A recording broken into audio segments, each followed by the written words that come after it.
رب انی لما انزلت الی من خیر فقیر. یہ دعا ہے.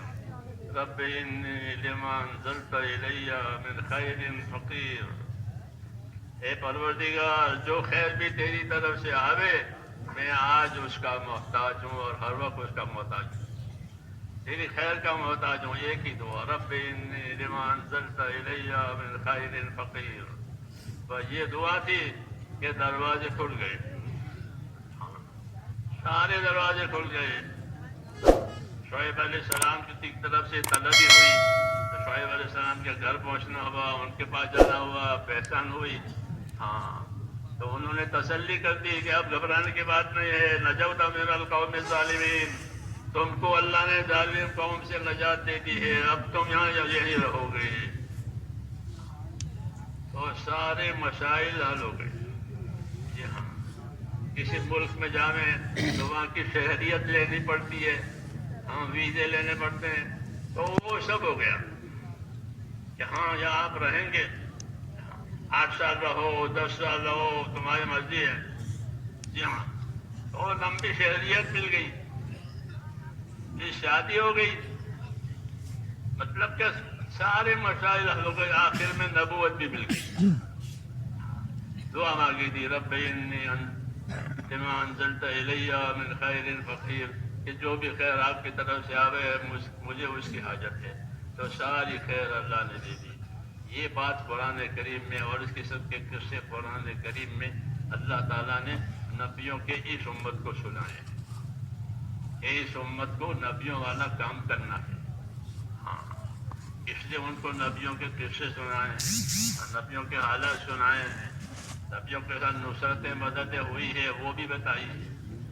اور نبیوں نے جو کام میں برداشت کیا ہے وہ بھی بتایا ہے, تاکہ ان سب کو اکٹھا کر کے اپنی ذمہ داری پوری کریں. پھر جتنی ذمہ داری پوری کی جائے گی اتنی اللہ کی مدد آئے گی. یہ قاعدہ ہے کہ المعونۃ علی قدر المعونہ, کہ اللہ کی مدد اتنی آئے گی جتنی ذمہ داری پوری کی جائے گی. تو ہمارا کام ذمہ داری پوری کرنا ہے اور اللہ سے مانگنا ہے. اللہ سے مانگنا ہے, اور کوئی دینے والا نہیں ہے سوائے اللہ کے. اور دعا کا دروازہ اللہ تعالیٰ نے کھلا رکھا ہوا ہے. ہر حال میں مانگ سکتے ہو, لیٹے بیٹھے, چلتے پھرتے, اجتماعی طور پر, انفرادی طور پر. اللہ سے کوئی ٹائم لینا نہیں پڑتا. اپنی داد درخواست کے لیے جیسے دنیا کے بڑوں کے پاس ٹائم لینا پڑتا ہے, وہاں کھلا ہوا ہے.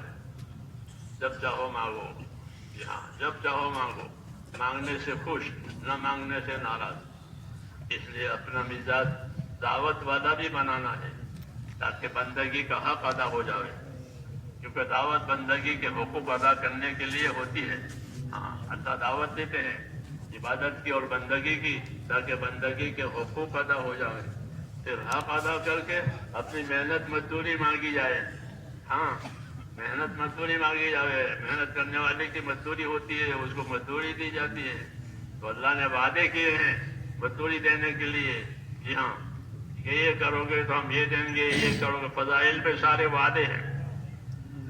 وعدے ذکر کیے ہیں کہ تمہارے عملوں پر ہم یہ دیں گے, تم عمل کر کے خوش رہو. اللہ وعدہ پورا کرے گا. اللہ وعدہ خلافی نہیں کرتا. اس لیے عمل کر کے خوش رہو اور عمل کر کے اللہ سے مانگا کرو. تو ہمارا کام ہے عمل کرنا اور اللہ سے مانگنا. اس کو دعا کہتے ہیں. دعا ہر وقت مانگی جا سکتی ہے, ہر حال میں مانگی جا سکتی ہے, لیکن اس کے طریقے ہیں. اس طریقے سے مانگی جائے تو وہ زیادہ قابل قبول ہے. ہمارے نبی نے ہم کو طریقے بتائے ہیں. جی ہاں, دعاؤں کے, کہ دعا مانگنی ہے تو کس طرح مانگنی ہے. کہ ایک تو یقین کے ساتھ دعا مانگے کہ دعا ضرور قبول ہوگی, چاہے اس کا اثر دیر سے ظاہر ہو یا جلدی, لیکن دعا قبول ضرور ہوگی. دعا محفوظ رہتی ہے, مقبول ہوتی ہے. اس لیے دعا کی قبولیت کے بارے میں تو کوئی شک ہی نہیں ہے کہ دعا مقبول ہوتی ہے اللہ کے ہاں. تو اس لیے یقین کے ساتھ دعا مانگی جائے کہ اللہ نے حکم دیا ہے دعا مانگنے کا, وعدہ کیا ہے قبول کرنے کا, تو یقین کے ساتھ مانگی جائے. حضور صلی اللہ علیہ وسلم کے طریقے سے مانگی جائے. حضور رسول صلی اللہ علیہ وسلم کے طریقوں میں یہ ہے کہ پہلے اللہ تعالیٰ کی تعریف کی جائے. حضرت شیخ نے فضائل قرآن میں لکھا ہے اس کو، قرآن والی دعا میں، کہ دعا مانگنے کی یہ طریقہ ہے کہ پہلے اللہ تعالیٰ کی تعریف کی جائے، ہاں رسول صلی اللہ علیہ وسلم پر درود پڑھا جائے، اپنی اور امت کے لیے معافی کی درخواست کی جائے، مغفرت کی، اور پھر مراد مانگی جائے. یہ طریقہ اس میں لکھا ہے فضائل قرآن میں دعا مانگنے کا. یہ بھی یاد ہونا چاہیے. یہاں فضائل کی چیزوں کو یاد رکھ کر اس پر عمل کرنا، یہی تیسرے نمبر کا علم ذکر کا یہی مطلب ہے.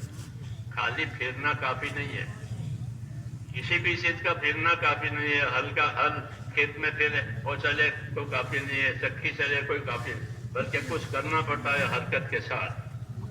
ہاں قاعدہ ہے. تو اس لیے یہ چیزیں دی گئی ہے کہ اپنی حرکتوں میں، اپنی محنتوں میں ان چیزوں کو لاؤ. تو حضرت شیخ نے یہ لکھا کہ اللہ کی تعریف کی جائے، رسول صلی اللہ علیہ وسلم پر درود شریف پڑھا جائے، اور مومنوں کے لیے اپنے لیے مغفرت کی دعا کی جائے، اور اس کے بعد مراد بھی مانگی جائے اللہ سے. دنیا بھی مانگی جائے، دنیا کی خیر مانگی جائے، تو آخرت کی خیر مانگی جائے، اللہ کی رضا مانگی جائے. تو یہ چیزیں، یہ طریقہ، یہ دعا ہے. اس لیے اپنے آپ کو دعا مانگنے کا عادی بنائیں. خالی اجتماع میں دعا ہو جائے وہ تو سکھانے کے لیے ہے کہ اجتماع میں دعا سیکھی ہے، تو آپ اپنی انفرادی ضرورتوں میں، دینی دنیاوی ضرورتوں میں اللہ سے مانگنے کا اپنے آپ کو عادی بھی بنائیں، اور دعا کو اپنا سہارا سمجھے. مسلمان کے لیے دعا اس کا ہتھیار ہے. دعا ہتھیار ہے. کوئی خطرے کی چیز ہو گئی تو آدمی ہتھیار ڈھونڈ کر گھر میں سامنے نکل آیا، پیچھے نکل آیا تو لاٹھی چلاج کرو. تو اس طرح مسلمان پر حالات آتے ہیں، تو ان حالات کا مقابلہ کرنے کے لیے اللہ نے دعائیں دی ہیں کہ دعاؤں سے مرادیں بھی پوری ہوتی ہیں، دعاؤں سے بلائیں بھی ٹلتی ہیں، دعاؤں سے بیماریاں بھی ختم ہو جاتی ہے، دعاؤں سے محتاجی بھی ختم ہو جاتی ہے، تو پریشانیاں بھی ختم ہوتی ہے دعاؤں سے، اور راحتیں بھی آتی ہے بس دعاؤں سے. جی ہاں، دعا کا بڑا دروازہ ہے اللہ کے عطاؤں کا، تو وہ اللہ نے کھولا رکھا ہے. جی ہاں، اور قبول کرنے کا وعدہ کیا ہے، اور دعا مانگنے کا حکم دیا ہے. اس لیے دعا مانگنی ہے، ماں کو دعا اللہ سے.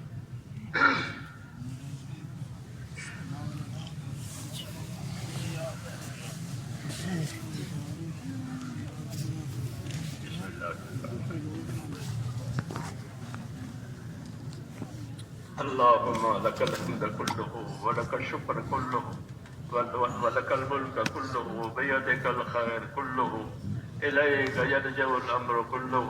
لا إله إلا الله وحده لا شريك له، له الملك وله الحمد يحيي ويميت وهو على كل شيء قدير. اللهم أنت أحق من ذكر وأحق من عبد وأنصر من ابتغي وأرأف من ملك وأرأف من ملك وأرأف من ملك وأجود من سئل وأوسع من أعطى. اللهم أنت الملك لا شريك لك، لا شريك لك.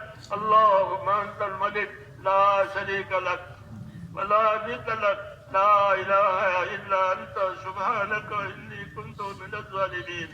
لا إله إلا أنت سبحانك إني كنت من الظالمين. لا إله إلا أنت سبحانك إني كنت من الظالمين. ربنا صل على سيدنا محمد وعلى آل سيدنا محمد كما صليت على إبراهيم وعلى آل إبراهيم إنك حميد مجيد. اللهم بارك على سيدنا محمد وعلى آل سيدنا محمد كما باركت على إبراهيم وعلى آل إبراهيم إنك حميد مجيد. اللهم يا أرحم الراحمين، يا أرحم الراحمين، يا أرحم الراحمين. ربنا ظلمنا أنفسنا وإن لم تغفر لنا وترحمنا لنكونن من الخاسرين. ربنا إننا آمنا فاغفر لنا ذنوبنا وقنا عذاب النار. ربنا إننا آمنا فاغفر لنا ذنوبنا وقنا عذاب النار.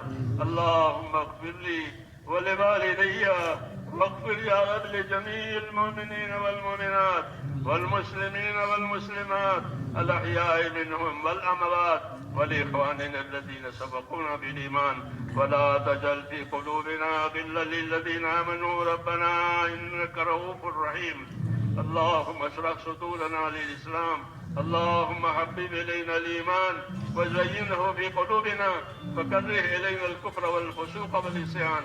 اللهم اجعلنا من الراشدين، اللهم اجعلنا من الراشدين، اللهم اجعلنا من الراشدين. اللهم أقبل بقلوبنا إلى دينك وأقبل بقلوب جميع المسلمين إلى طاعتك. اللهم إن قلوبنا ونواسينا وجوارحنا بيدك لم تملكنا منها شيئا، فإذا فعلت ذلك بنا فكن أنت ولينا واهدنا إلى سواء السبيل. اللهم كن أنت ولينا واهدنا إلى سواء السبيل. اللهم كن أنت ولينا واهدنا إلى سواء السبيل. اللهم يا مقلب القلوب ثبت قلوبنا على دينك، يا مصرف القلوب صرف قلوبنا على طاعتك. ربنا لا تزغ قلوبنا بعد إذ هديتنا وهب لنا من لدنك رحمة إنك أنت الوهاب. ربنا لا تؤاخذنا إن نسينا واخطأنا. ربنا ولا تحمل علينا إصرا كما حملته على الذين من قبلنا. ربنا ولا تحملنا ما لا طاقة لنا به واعف عنا واغفر لنا وارحمنا أنت مولانا فانصرنا على القوم الكافرين. توفنا مسلمين والحقنا بالصالحين غير خزايا ولا ندما ولا مفتونين. اللهم الهمنا مراشد امورنا وعيدنا من شرور نفوسنا. اللهم آت نفوسنا تقواها وزكها أنت خير من زكاها أنت وليها ومولاها. اللهم آتنا أفضل ما تؤتي عبادك الصالحين.